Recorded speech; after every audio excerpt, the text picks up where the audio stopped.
2 U.S. aircraft carriers. Two different seas, one rising Middle East crisis. What is America really preparing for? Right now, the world's most advanced aircraft carrier, the USS Gerald R is operating in the Eastern Mediterranean near Israel.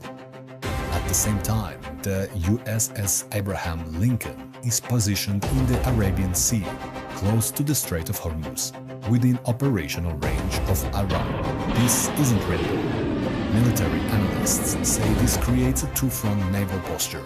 In the Gulf, strike capability. In the Mediterranean, deterrence and regional stabilization.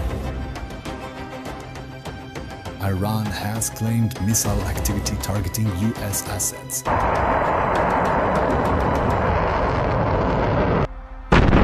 But so far, there is no independent confirmation from the U.S. Department of Defense.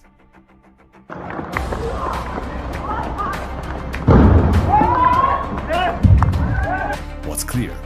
This is one of the largest U.S. naval buildups in the Middle East in years. 2 carriers, multiple destroyers, full air wings. The question now isn't where they are. It's what happens next.